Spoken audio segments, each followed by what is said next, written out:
I'm short. 5'2.5". I'm dumpy. I have no appearance. I have no personality. I have no social skills to recommend me. I'm ridiculous to look at. I'm carried wherever I go just to survive.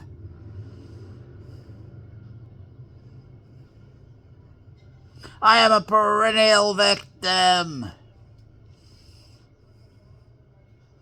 I'm genuflected and sold out to the police because I was embarrassed about my appearance, my big old moon face, my big head, my gross large features, and my big fat belly. I sold out.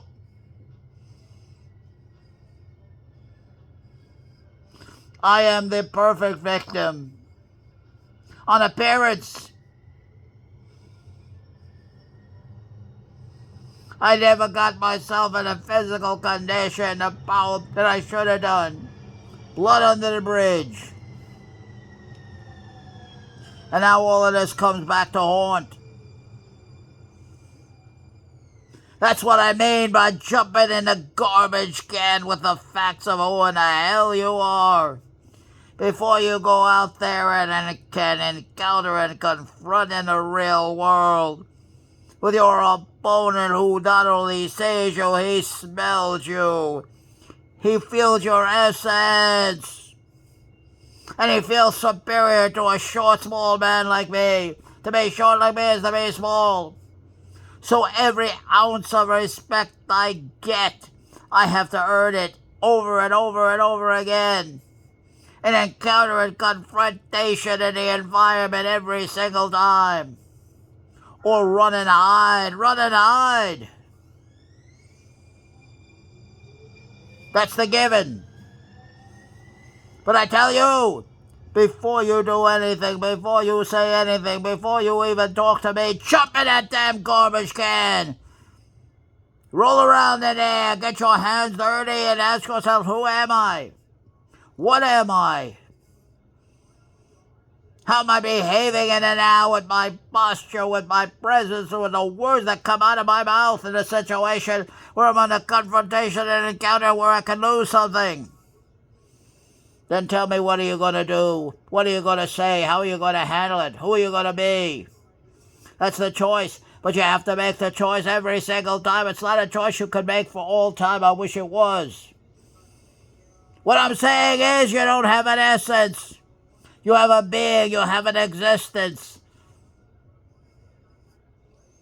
You choose every single moment out there. You choose who the hell you want to be, the behaviors.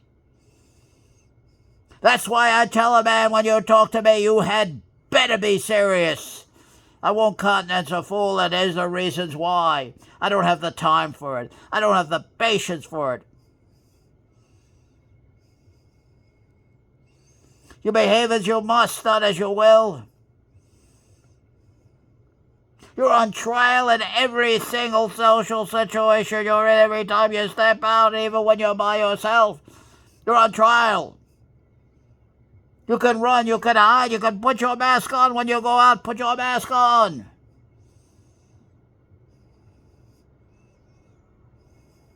But the mask, understand this, the mask is invisible to your opponent. He sees through the damn mask. He sees what you don't see. He sees your phenotype, your behavior, what you're saying and how you're saying it, and your posture. And he will exploit that. You don't believe I came up against someone like Bill O'Reilly? He's 6'1", 5'2.5". A confrontation encounter. Bill O'Reilly wouldn't leverage his height on me. Bill O'Reilly wouldn't bloviate. He wouldn't try to mock and ridicule me. Just because I'm a quote-unquote human being just like him, that's bullshit. When you come out there and you encounter a confrontation in an hour with all your vulnerabilities all over you. And the worst thing you can do with a man like Bill O'Reilly is give him unmerited respect. That's the worst thing you can do. And you have to understand, there is no good Samaritan. I don't believe in Santa Claus. Whatever I say, whatever I do, if I have any rights, it's only what I can enforce and demand. It becomes a physical thing, a social thing, and a psychological thing when you go out there in the now, period. You can't get away from it. You begin there. You begin with a cold, hard, brutal, horrific reality that I'm talking about right now, and then you take it from there and prove who you are, and you create who you want to be. With all those monkeys on your back. With all those damn engrams you gotta shake off. And they clutch and hold on to you. The monkey moves around. And it forces you into compulsive, obsessive behavior to be a victim over and over again.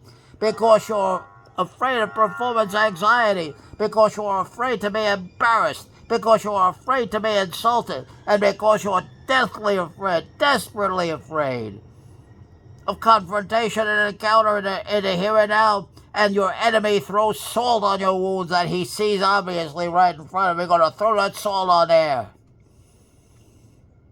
And you have to take the pain, the agony of the salt in the wound so you can learn about who in the hell you are. Not in your mind, not in your fantasy, but in reality. When your enemy confronts you, when your opponent confronts you, dog down in the now. Then the question comes, who are you? What are you? What did you say? What did you do? How did you handle yourself right now? What's the report? What's the report? I don't care about your fantasies of yourself. I don't care about your heroes. I don't care. It comes down to you. It comes down to you. You write your own epitaph in that situation right there and then. If you handle it by cowering, by genuflecting, you have to live with the results of that. But remember one thing, that's how a victim's created. It accumulates. It goes on and on and on and on, and it keeps multiplying. You can't get away from it. Until it's overwhelming, until it consumes completely.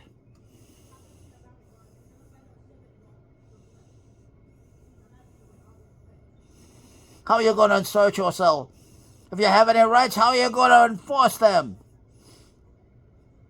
It's the man, it's the situation, it's the protocols right in front of you that's challenging who you are in an encounter in the now.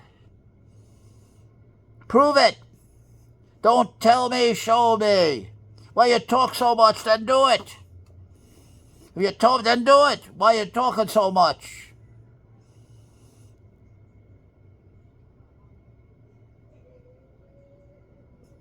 And the question comes, are you bringing the right stuff to the game? Are you well prepared? Are you armored? Are you in shape? What are you bringing into the encounter and confrontation every single day in every single situation here and now? How are you going to defend yourself? How are you going to insert yourself? How are you going to ask directly for what you want in the situation? And then how are you going to back it up physically?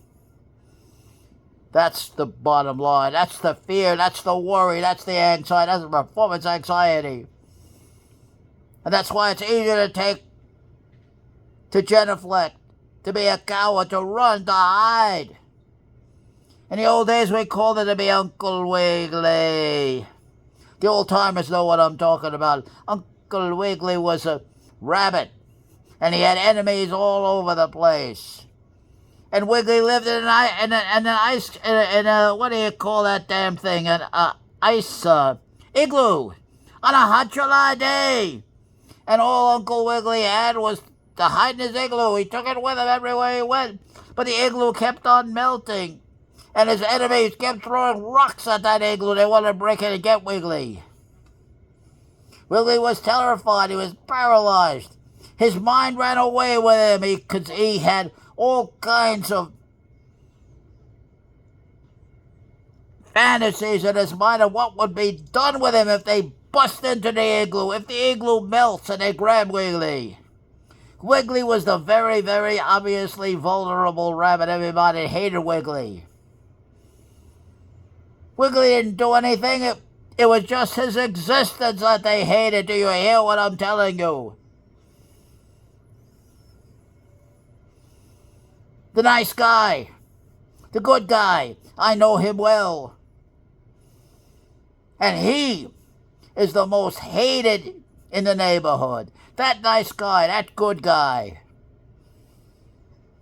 Doesn't bother anybody, but all hell rains in on him because he can't establish himself. He can't fight back. He doesn't exist.